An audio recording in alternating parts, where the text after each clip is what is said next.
Hey, this is Eddie Sanchez. And this is Rodney Krauser. And you are now listening to Enlighten Me. Rodney, here we are at the end of April, moving into May.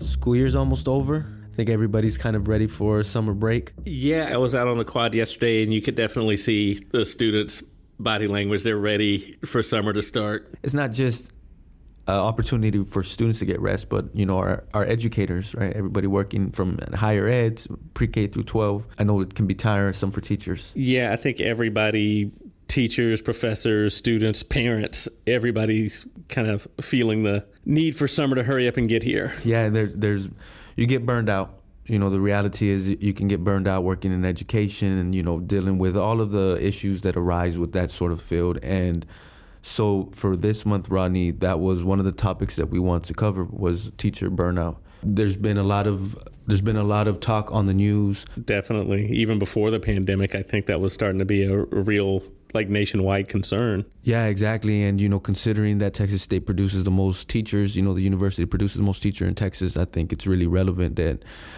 we discuss this because there's so many faculty members doing work. Yeah, so who did you find to talk to? So I actually had an opportunity to talk to Dean from the College of Education, a couple of our faculty, and an ex-teacher who was in the field for 14 years. Okay, so view from right in the classroom there.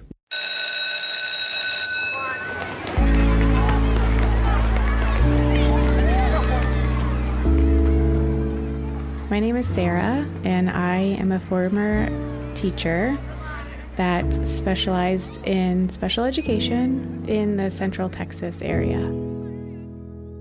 All right, Sarah, well, thank you for being here with us this evening. So you are a former teacher, and I have a stat that I want to read to you, and just to kind of kick off the conversation and get your insight, get your opinion on that.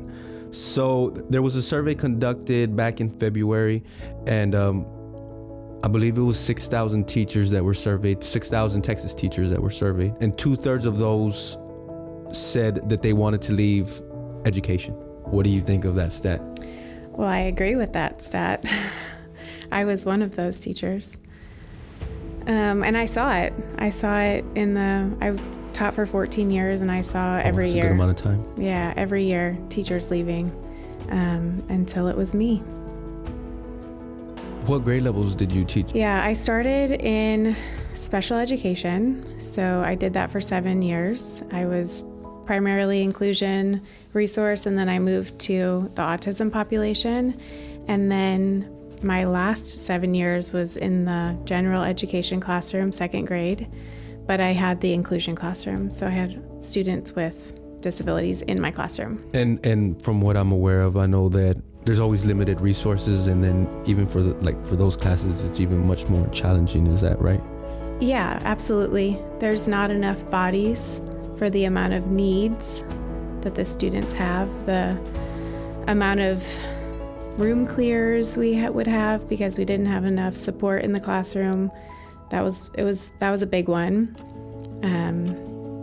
We just didn't have the funds and the personnel to serve that population. However, I will say I feel like my school district and my school was one of the better funded areas of Texas, and so I know it's even worse in other places. What does she think is the major issue here?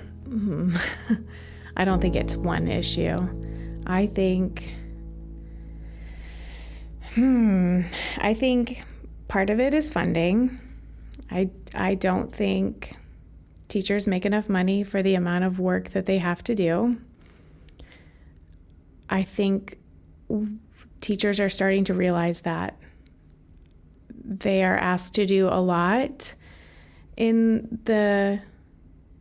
it's not even 40 hours a week, let's be honest. It's 7:30. It's almost like 24/7 type of thing, right? It really is. It's not enough money for the amount of work and time that goes into it. And there's not enough resources to alleviate some of those difficult things about the day-to-day. So, going to school for 8 hours a day and dealing with students and adults and parents, and then feeling that burnout when you go home and still having to do lesson plans and grade papers and do trainings. There just wasn't enough there. So I don't think there's one issue. I think there's multiple issues. So was it just like an accumulation of everything, or was there just a final moment that led her to leave teaching? So I think throughout the year she had her challenges, but there was definitely a moment that arose further in her career that really made her question whether or not she could continue teaching. It's called the Reading Academy, and it was a House bill, and it required all teachers to complete this training. For us, it was virtual. It was a blended learning style where we were doing modules online, and then we would have to submit our evidence, and it was all on our own time. And my group of teachers was the second round of it. So the first round teachers all said that it took them double what they said it was going to take. So instead of 60 hours, it took them 120 hours to do, all on your own time, and you were not paid to do it. So it wasn't a travel thing or paying for something, but you were required to work without pay. I mean, that's like a month's work of pay, right? Mm-hmm. And you're not really reaping any benefit from that aside from... No, keeping your certification. Yeah. So that was my straw. Yeah. I decided that was the hill I was going to die on, and I was not going to be doing that training. I couldn't find the time to do that training with children of my own and a job to do, and I just didn't do it. It was a very difficult decision for me because I have children who are elementary school aged, and I was working in an elementary school. So I was giving up being with them on the day-to-day and being on the same schedule as them. So throughout those 14 years, I mean, I'm sure that you had your ups and your downs, right? And those moments where you figured out how to maybe, better balance it at times. Are there any tips or strategies that you might be able to give, a brand new teacher coming into this that's, gung-ho, and they want to do it right, because it's an important job. It is. My knee-jerk reaction is run. But I also have children, and I want them to have teachers who are good at their jobs, and I want them to have teachers who are passionate about their jobs. And my advice is set boundaries, and it's hard to, I want to say work the 7:30 to 3:30, turn off your notifications, go home when you're not being paid anymore. But that's hard to do with the amount of work that you have to do as a teacher. So I guess my advice would be to set as many boundaries as you can and have a life outside of school. Don't take it home with you. Find ways to do it during your school day. If you had a wish list, if you could sit in front of all the superintendents of all the districts in Texas and tell them, hey, this is the thing that needs to change. These are the things that need to change. Mm-hmm. What would you say?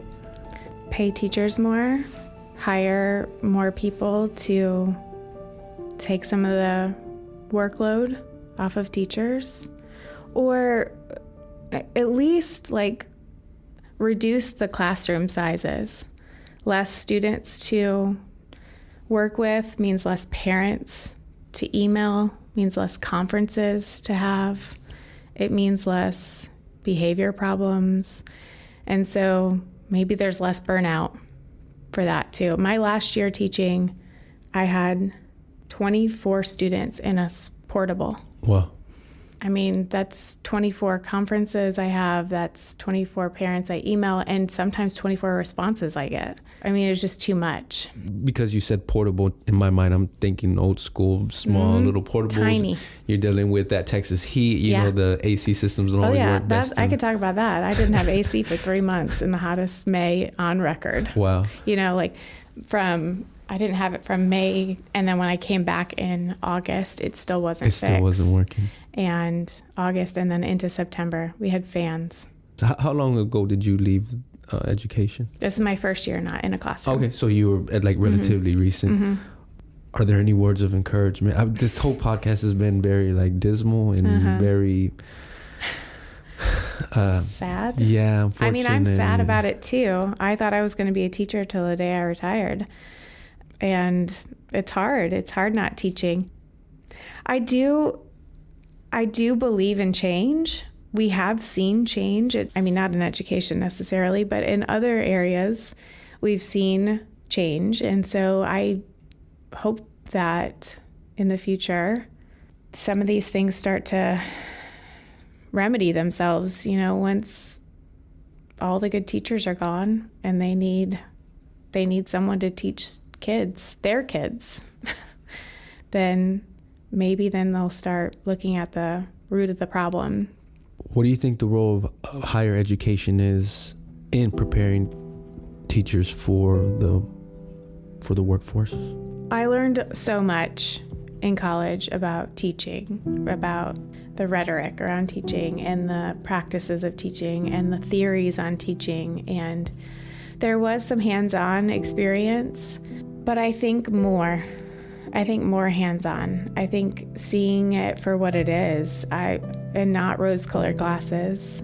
Not necessarily to make it more difficult, but for them to see more of the behind the scenes of teaching, and not just going into a classroom and teaching a lesson and getting, marks on how they did, but sitting in on meetings and conferences and watching teachers do the paperwork that goes along with teaching and the lesson planning and the grading. And maybe they do that, but my experience with student teachers, because I've had a couple in my career, is they don't see that.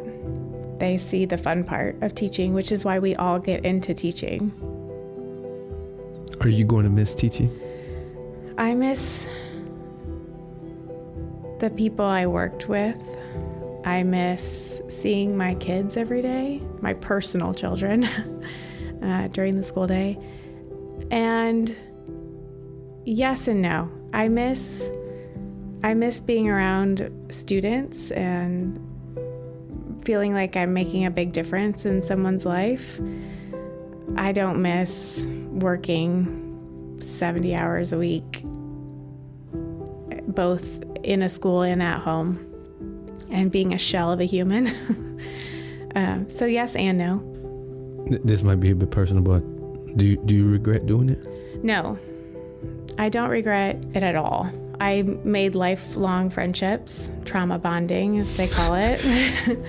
And I learned a lot about myself and what I'm capable of. And now that I am not in education and I'm in the corporate world, I know how much teachers can do. And I know how very undervalued they are.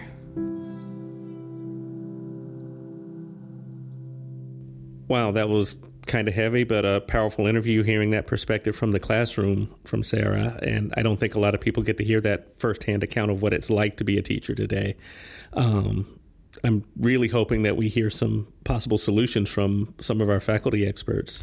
Yeah, and that's exactly why I wanted to bring them in, so that way they could talk about some of the research that they're doing and ways that we can better improve the situation for our public school educators. So who did you speak to first? I'm Michael O'Malley, Dean of the College of Education here at Texas State University, and I have been at the university for 16 years.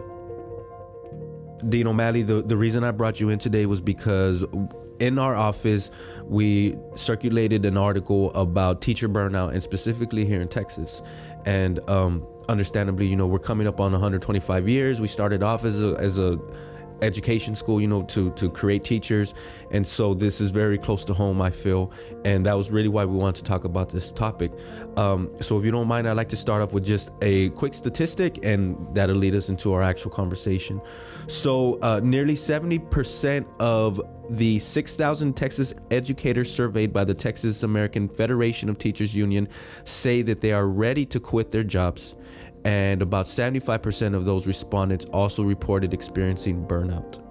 So What are your initial thoughts or reactions to these statistics? Well, I think it's a little bit alarming for sure. Our teachers are public servants. These are people who have chosen careers of public service. They're not our highest paid professionals in our society. They're working with our children and our youth. Texas has 5.5 million school children. And so our teachers are doing really hard work to set up their whole lives really for these students, right? What are going to be the possibilities in their careers as well as their personal growth? So to see that kind of statistic is alarming. I'd say Texas has about 350,000 teachers, so 6,000 completed the survey, so it's not a high percent, but what we see out of that sample is, it's disturbing. So from your perspective, Dean O'Malley, what role do educational institutions have in addressing these sorts of issues of, educator burnout? A lot of our work is, I guess you'd say, sort of on the front end, right? So the university prepares teachers. We work with people who aspire to be teachers. And we work with them through the time they come into the university, which might be as a first-time in college student, an undergrad, or a transfer undergrad. But also graduate students are coming in for initial teacher certification too. So our work is really heavy in the preparation phase. And we do that initially through coursework with the students here on campus. Then we start to move them out into our partnerships with school districts, so clinical experiences. I could share more about that. And then we work with them in placement and sort of job placement. We do some work with professional development with the school districts, but our big work is getting high quality, prepared, passionate, committed teachers through excellent preparation and into their first job. We work really hard with our future teachers at Texas State, and our future teachers work really hard to be what we call day one ready, so that when they get to their first job as a teacher, and this is their classroom, and they're what we call the teacher of record, that they are completely ready to be a high-quality teacher for those students, for their educational needs and also their personal growth needs. Okay, so did Dr. O'Malley give some insight into how we help teachers prepare for that kind of stress and workload so they don't get burned out? A key part of that is built into the courses, both the courses here on campus and then what we call, again, the field or clinical experiences out with our school district partners. What we're really trying to do is connect students to the mission of teaching and to help them see the impact that they will have, the difference that they make for those students' trajectories, and what that means for our future teachers, sort of personal fulfillment, lifelong goals, career goals. What's the impact they want to have in the world? What's the difference that they want to make? And so I think that gets embedded throughout the courses in a sort of reflective process of how do you do this well? How do you take joy out of the impact that you're having? And also the strategies we provide to help work through difficult circumstances, because teaching is really challenging. It's really demanding. So what role do our student teachers play in assisting with teacher burnout at the local level? And are there any strategies or anything that they're taught to kind of help improve the situation? So we have two pathways by which we place students out in the school districts during their preparation. One we call standard student teaching. Most people are familiar with that. That's the one semester student teaching experience. And the other component we offer that we've been building up for about the last 4 years is called teacher residency. So teacher residency places the student in the school for an entire school year. So they're there the first day of classes. They see how the classroom's set up by the teacher.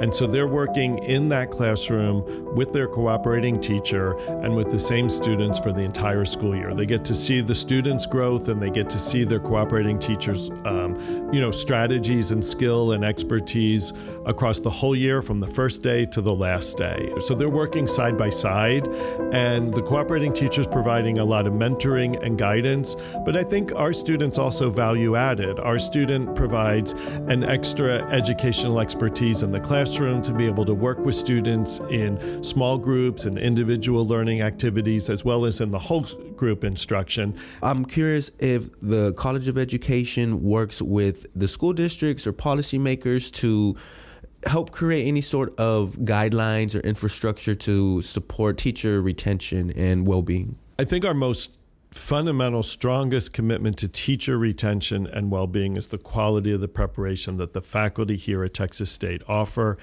and that over the last 4 years, we've really elevated the way we do that in partnership with school districts. So it's not the old model anymore that you would have seen a decade ago, where the students prepared at Texas State, then we shift them a little bit to student teaching, and then they're out on their own. It's much more sort of that.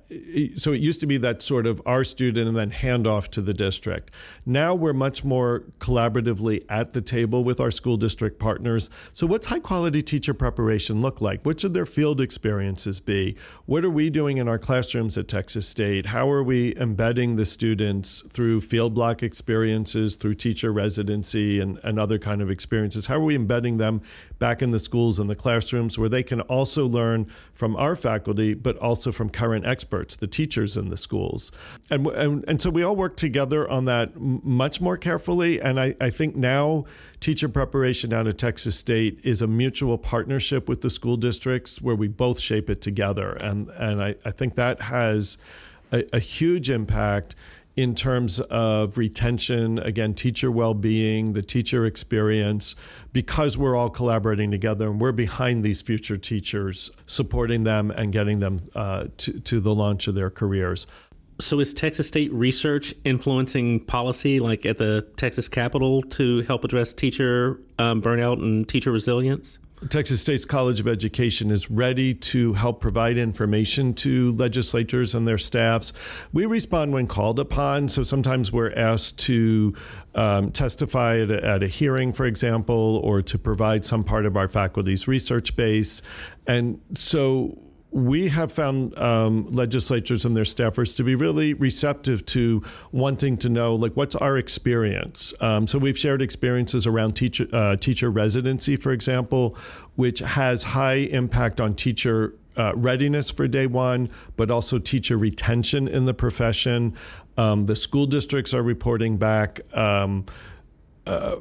sort of like an excellence with the teacher residents and a readiness for that teaching that they're really excited about. So we go back into our research and we kind of help put that together and share that out as needed. There were, in the last legislative session, there were some really strong proposals to support teacher preparation and to support current teachers that did have a lot of bipartisan support. Legislation's complex. Those didn't get through that particular session, but I think there is really strong interest across the aisles in supporting our teachers and supporting our aspiring teachers. And I think and hope that those conversations will continue to move forward. And Texas State is usually ready and available to help with insight into the teacher experience and the preparation experience. If there are any changes to the curriculum or adaptations that the college is considering to help alleviate some of this burnout? I think just like the K-12 schools, we're really attentive to social emotional learning now, right? So how does the future teacher bring their whole person into the preparation experience? And we're really focused in terms of our faculty in receiving that whole person, right? So how do you support a person through their goals and their aspirations? But this preparation is really challenging. And so I think our faculty are really attentive to how do you help our students reflect on those challenging moments, particularly in their field-based training. So they're in the classroom inside the school and a lot of things are going well, and then they have a challenging interaction maybe with a student and they don't feel maybe they were as helpful as they could have been, and they're thinking back, what could I have done differently, or how could I have helped that student? So what we try to help them with is this reflective process that lets them kind of look at, okay, well, what's the learning and growth opportunity for me here as a teacher? Are there ways I can go back and support that student? But also, how do I understand myself as growing in the profession? This is why they have mentors in the schools with them all the time when they're working with the students, So how can I lean on my mentor and see myself as growing and learning and not needing to be, perfect all the time before I'm even a certified teacher? So I think helping them to balance that challenge to grow while also being caring and respectful for themselves and patient with themselves. So do you have any advice on how our average everyday Texan can better advocate for our public school teachers? Eddie, I'm so happy to get that question. This is crucial. The public needs to support teachers. Again, teachers are public servants, not highly compensated in comparison to a lot of professions. They are the experts that we need to ensure that our children and our youth are educated, they're career ready, they're college ready at the right moment, but that they're thriving, joyful human beings who have been brought up with a lot of support. And support is the learning that challenges them to grow, and also all of the care and effort and expertise that helps our young learners meet those challenges. So support your teachers. Teaching is a noble profession. That's what LBJ said. LBJ was a Texas State University graduate, got his teaching certification here at Texas State and his history degree, and was a teacher. And he calls it a noble profession. And I think at large, as a public, we need to get behind our teachers to let them know that they are valued, that they are respected, and how much that we recognize how much we rely on our teachers and our expertise. So there's this intangible kind of adding prestige and recognition to the profession and celebrating this, the people who go into or have had long careers of 20, 25, 30 years as educators in our Texas schools. That needs to be celebrated in our local communities. But also at the same time, as a public, I think we really need to advocate for reasonably important supports for teachers. Compensation is a real issue, and that when we talk about teacher burnout, part of it is the amount of effort going into teaching, and they're not quite seeing the similar compensation that you'll see in other professions. So the words and the images and the activities by which we support teachers are so important, but then action needs to go behind that as a society in terms of providing compensation and, competitive salaries for teachers that recognize their worth. Wow, that's a lot of information. Did he have any words of encouragement for our up-and-coming teachers or even our veteran teachers? Yeah, so he definitely had some positive words for our educators out there. The first thing I would say is thank you. Thank you. We're incredibly grateful to our teachers who just make such a difference for the well-being of the state of Texas. The work that you do as a teacher with the children and the youth in your classrooms is also strengthening families and communities, and is probably the greatest asset that we have as a state. None of our faculty, none of our students here at the university would be successful in all the myriad wonderful ways that they are without the teachers that they had in K-12 schools and education. So I would say to our teachers, thank you. Please know that we see the impact that you're having on our children and families and on our society.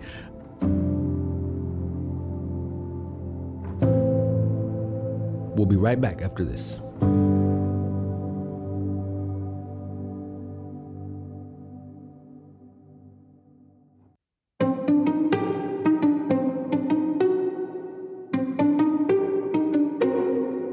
Wow, it's great to see how much our College of Education leaders. When you go to Texas State, there's never a shortage of things to do. From engineering and opera to esports and fencing, we have it all and more. Listen to our new podcast, Try at Texas State, to learn more with me, Giselle, about the kind of organizations and programs that make Texas State so special, and to take a deep dive into niche subjects that find its way into our everyday lives. Listen on Apple Music or Spotify, and episodes release every other Wednesday.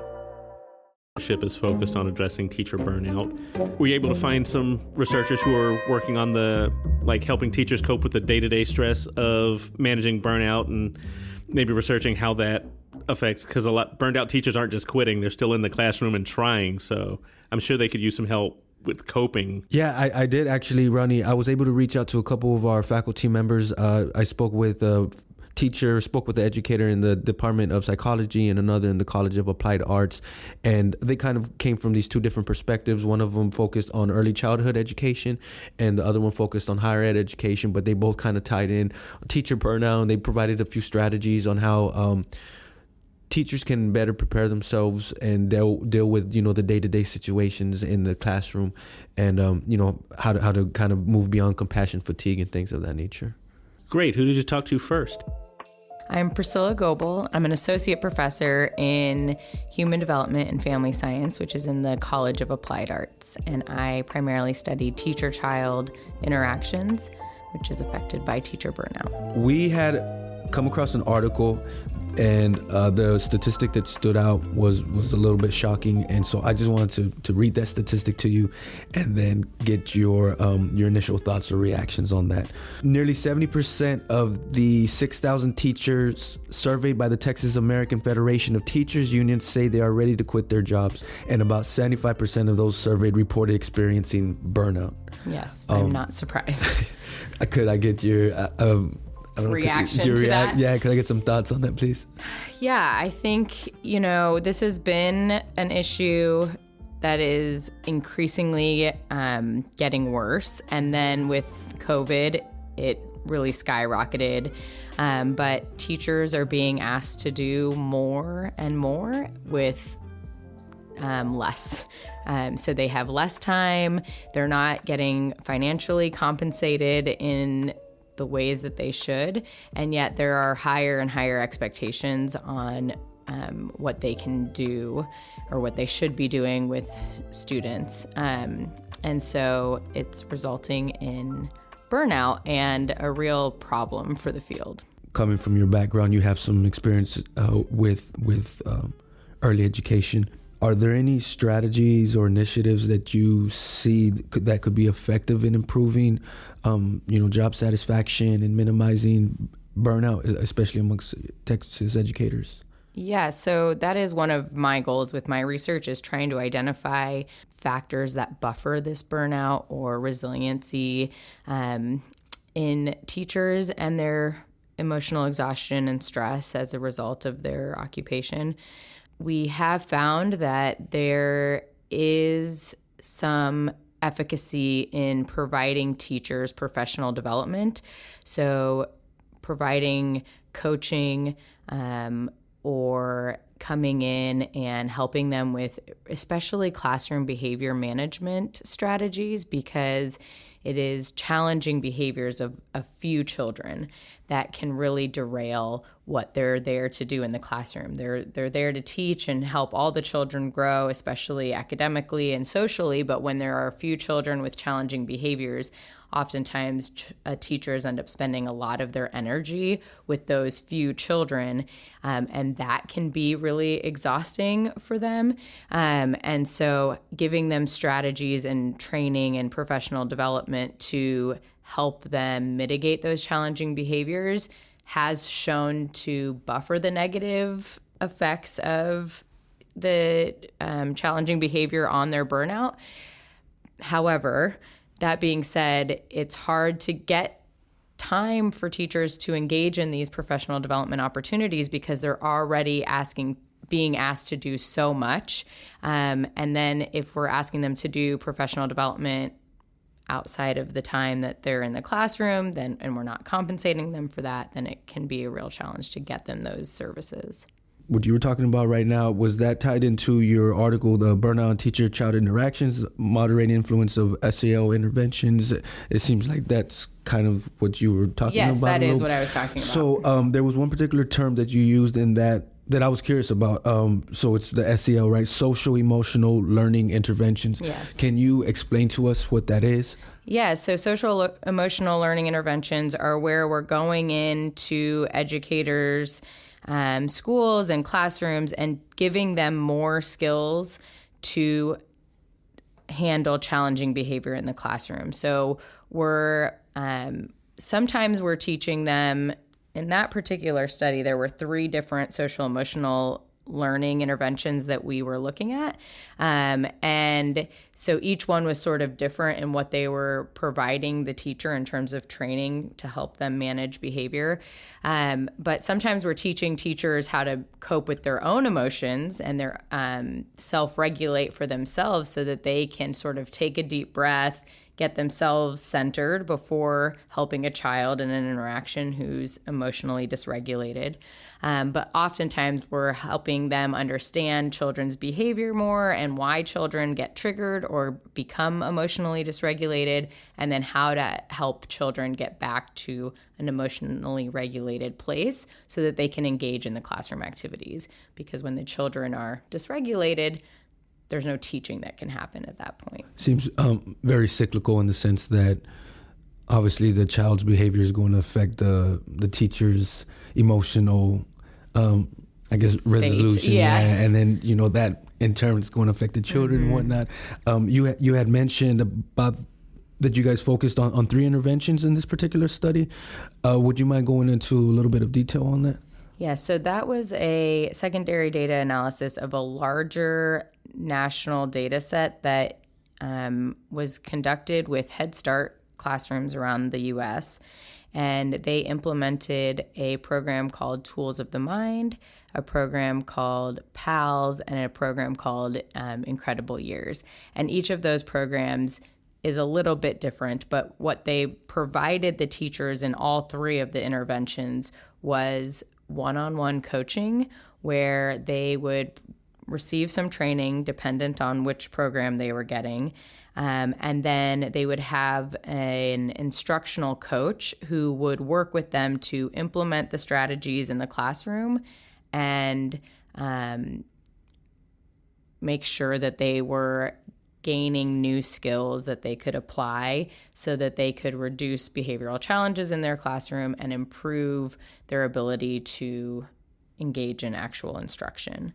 And each of them were sort of effective in different ways, and it's sort of a very big data set with many, many outcomes. But what we were looking at was if just the experience of having any intervention to support children's social emotional learning compared to a control group that did not have any intervention would help mitigate the effects of teachers' burnout.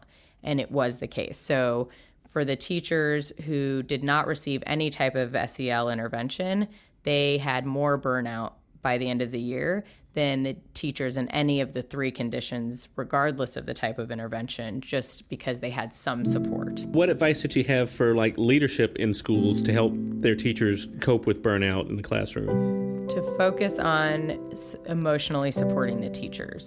So I believe it was a different article that we have, but I don't think it was out of that same study. But in one study where we were looking at teacher emotional burnout, we found that the relationships that the teachers have with each other impacted their emotional burnout also. So if we can't give them more money, what we need to give them is more support. And that looks like social support in terms of having opportunities for them to have relationships with other people in their environment so that they can relate and commiserate about their experience, but also support in their teaching skills and professional development to help them feel more efficacious in the classroom, and so that they don't feel like they're sort of on this wheel that they can't ever get off of. I had the opportunity to read one of your articles about teacher burnout and turnover rate at the Head Start level, and I was kind of shocked by those numbers. Would you mind speaking to that, and also what the implications are for pre-K through 12 as well? Yeah, it's a challenge right now. The turnover rates are very high. We are struggling to get professionals into teaching roles and then to keep them there.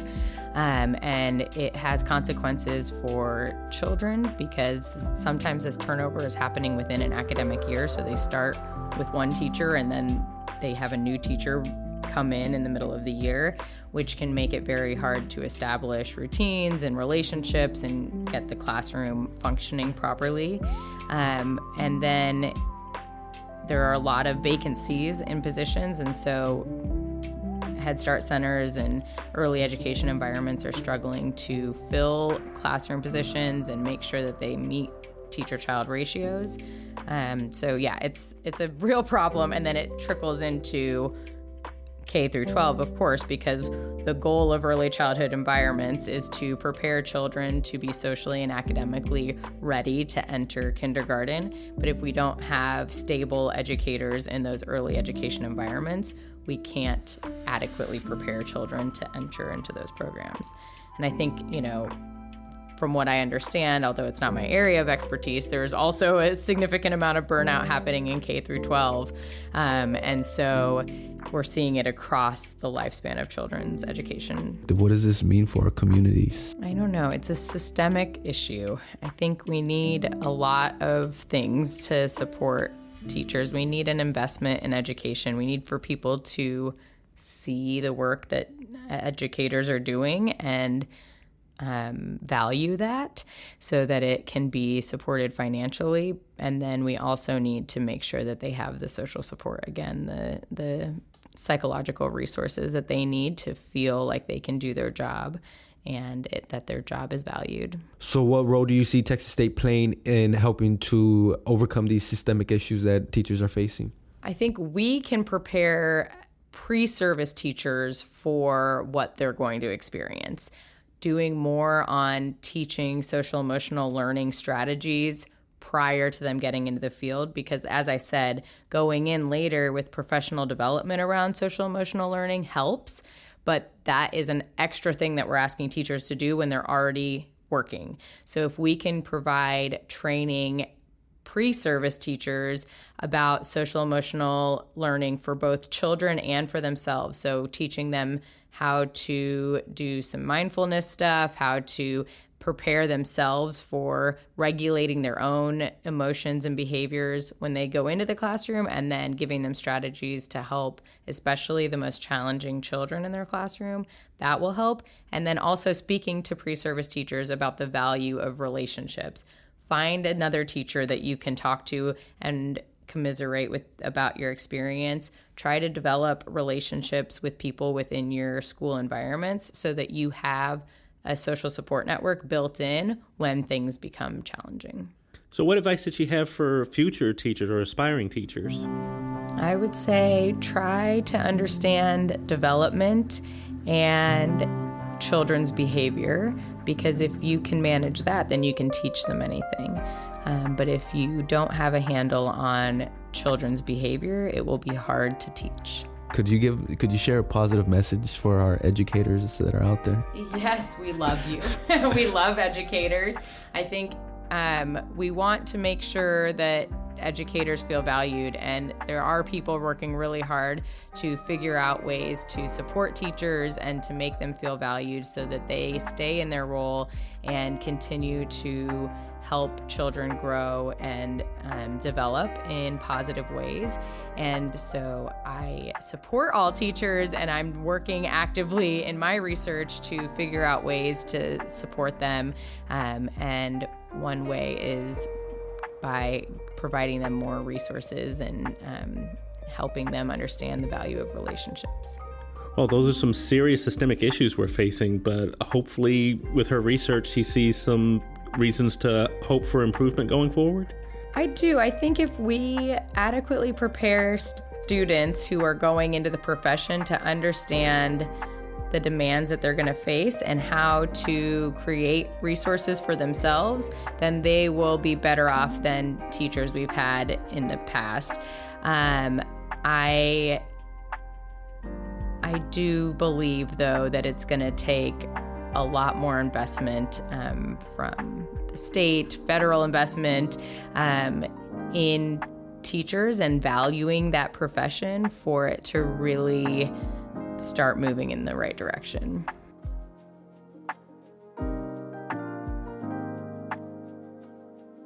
Okay, yeah, those are some serious issues that we're highlighting, but it's encouraging to hear that we have professors that are actively working on solutions. So I'm interested in hearing what our psychology professor has to say about possible solutions. Well, Dr. Goble talked about in-classroom strategies. Dr. Cordaro, she actually spoke about how to improve the mental wellness and emotional well-being of our educators so that way they can better function in the classroom. My name is Dr. Millie Cordaro, and I'm a senior lecturer in the Department of Psychology, and I study compassion fatigue and burnout in higher education. Nearly 70% of the 6,000 Texas educators surveyed by the Texas American Federation of Teachers Union say they are ready to quit their jobs. So 70% of 6,000 teachers, about 75% of those surveyed respondents reported experiencing burnout. Mm-hmm. So just interested in your initial thoughts on that. Sure. So First off, burnout on its own is when we feel like the challenges in our environment are outweighing our inner resources to cope with those challenges. So that's burnout. And then there's also compassion fatigue, which takes into account when we are overwhelmed, when we are trying to support others who are dealing with stress. And by being in a supportive role and trying to help, we then become overwhelmed ourselves. Yeah. And for teachers, for educators in general, we're not too far away from stepping away from the pandemic. And one thing that I like to write about is how the pandemic was this historical traumatic stressor event. And with that, there was so many different types of traumatic stress and collective trauma.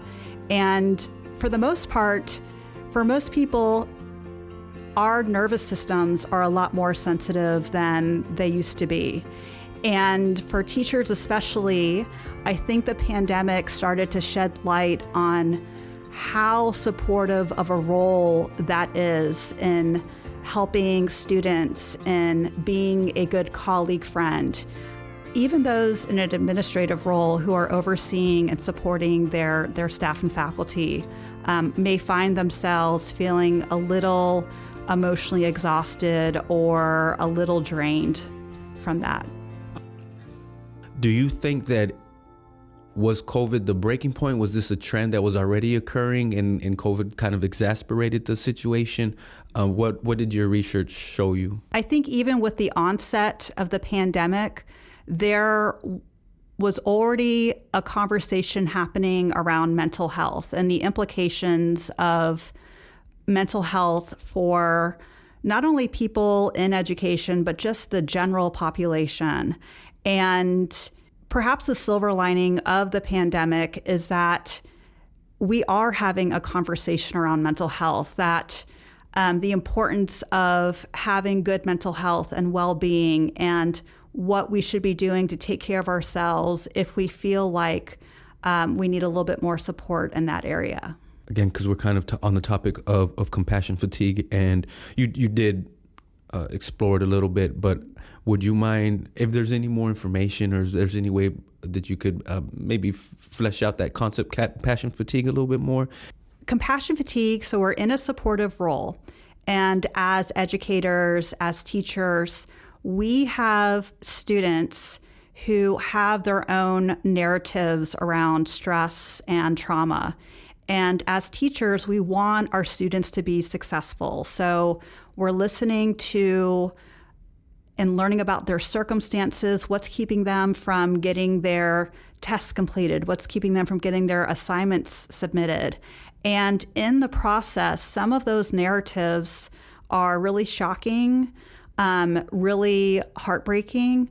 And that's where the compassion fatigue comes in. Again, it's when we're trying to help someone in distress and they're telling us their story and we become overwhelmed and feel really drained by being in this helping role.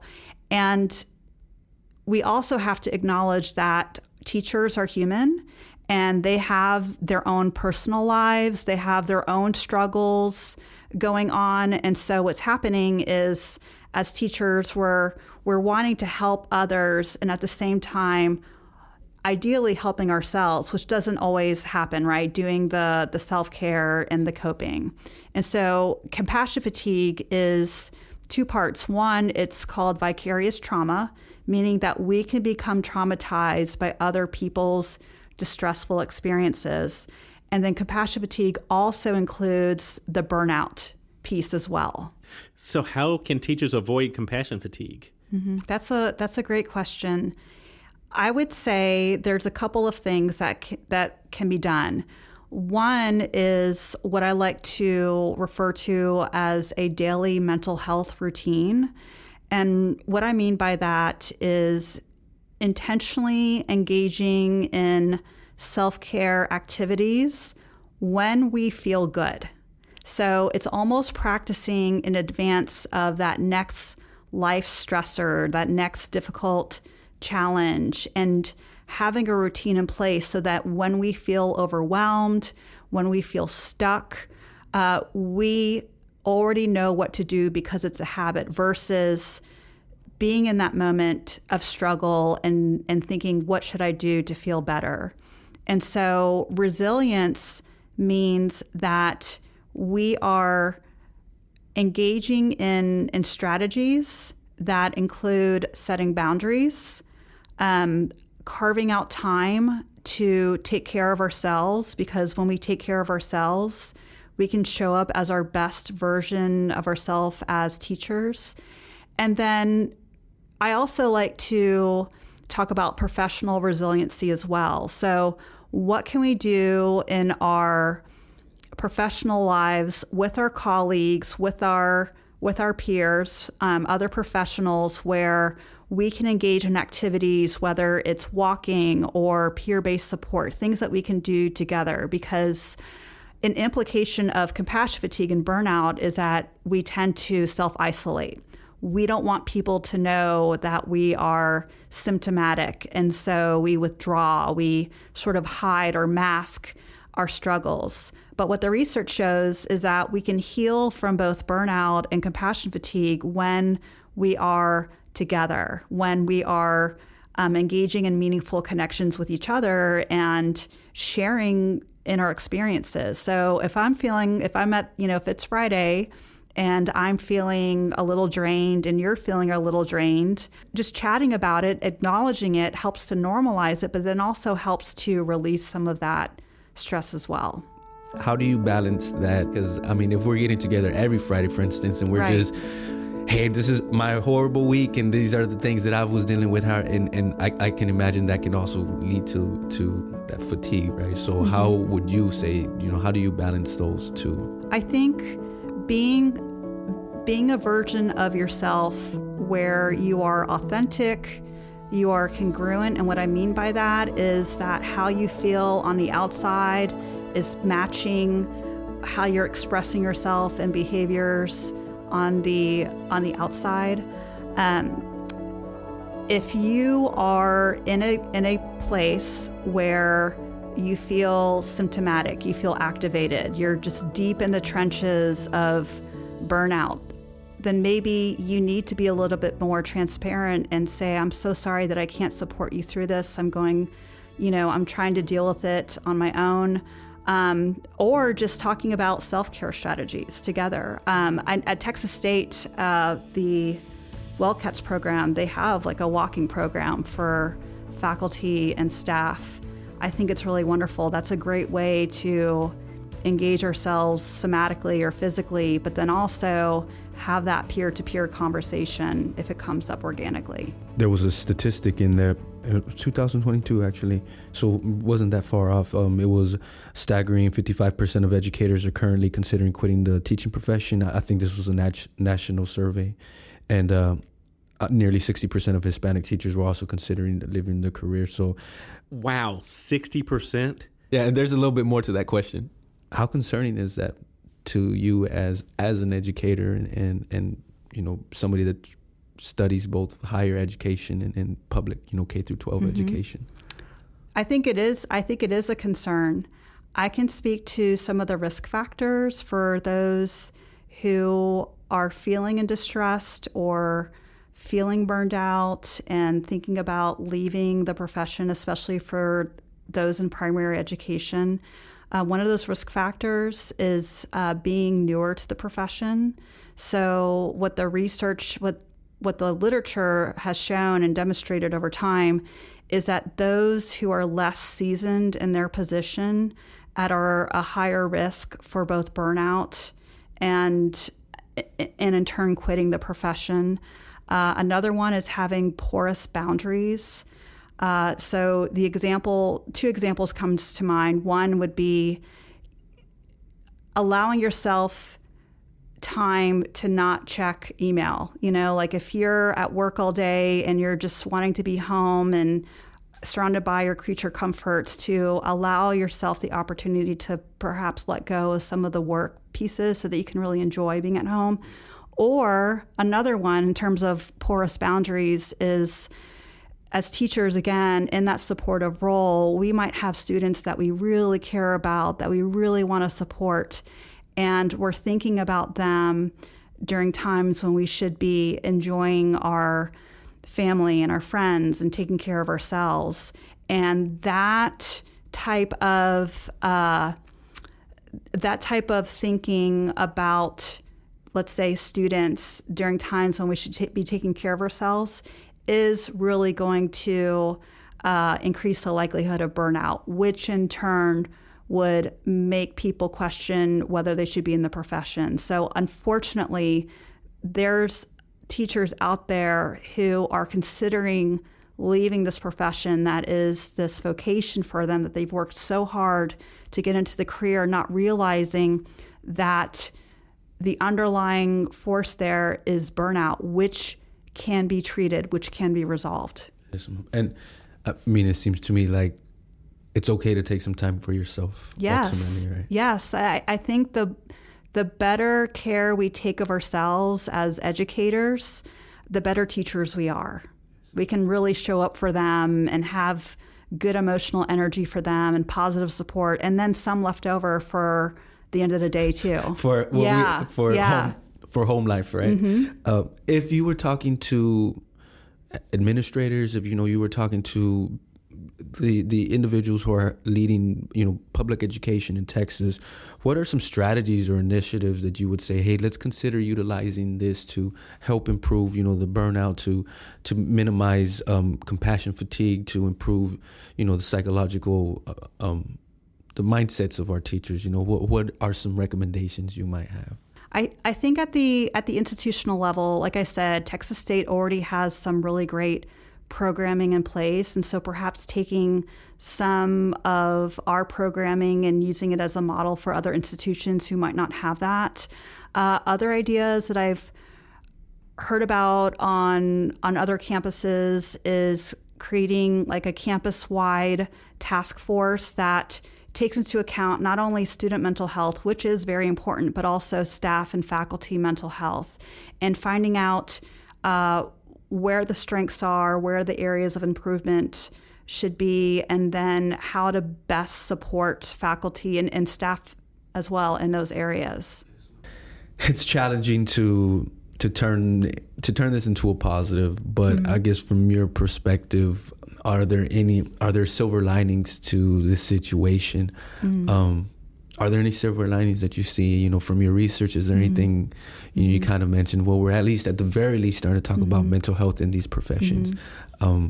Is there any positive way that you could, is there any way to add some positivity mm-hmm. to this whole situation? Absolutely. I think that the pandemic has raised awareness around the issue of mental health for educators, for faculty mental health. I don't know if we'd be having this conversation prior to the pandemic. It's still progressive, but it's palatable. It's something that we can talk about now that really wasn't on the radar before. Well, this has definitely been one of our more serious episodes, but did she see any silver linings in her research for the future? Yeah, she definitely sees some hope. I think that as educators, because we're in supportive roles and more times than not, we're supporting distressed students, that in order to provide a quality education and to be a good mentor and advisor, that we have to take care of ourselves. And that's a personal responsibility, but finding ways that we can incorporate that into a professional resiliency practice at work would be really wonderful as well.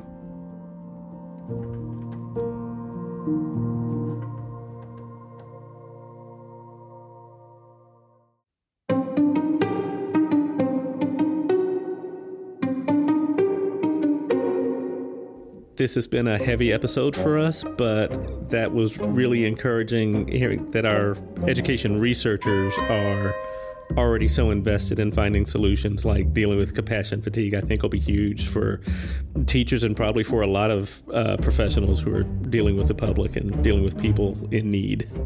Yeah, and I think one of the key ways that we can contribute to this issue is simply by talking about it and by bringing up these concerns and allowing our educators to voice themselves. And so I was really grateful for everybody that was willing to come in and talk to us, because it's not an easy thing to talk about. It's not. And actually, I think a few of them did point out that, that might be the silver lining to what we've all been through since 2020, is that these conversations are being brought into the sunshine. Like, it's not just something people are suffering with in silence anymore. Yeah, exactly. So I'm happy that, like I said, at the very least, these things are starting to be spoken about at a broader scale, and the public is becoming more aware of this. So hopefully we can keep the ball rolling and make some real meaningful improvements for our public school educators so that they will continue to be as successful and as important in our children's lives as they can be. Yeah, they're really vital for communities. So, Ronnie, curious about what you have for us next month. Well, next month will be a bit more of a celebration. As you know, Texas State is about to celebrate a birthday. It's our 125th anniversary as an institution. So for next month, we're going to be looking at Texas State's past, present, and future. Awesome. Really interested in hearing all that because of how much we've been invested ourselves in this whole learning experience of our Texas State history. Yeah, no, this one should be a fun one, especially the history. We got one of our great people from the library to walk us through some of the fun facts that people may not know about Texas State history. Awesome. Can't wait to hear that. Thank you for joining us on Enlighten Me. We'll see you next month. This podcast is a production of the Division of Marketing and Communication at Texas State University. Podcasts appearing on the Texas State Podcast Network represent the views of the host and guest and not of Texas State University.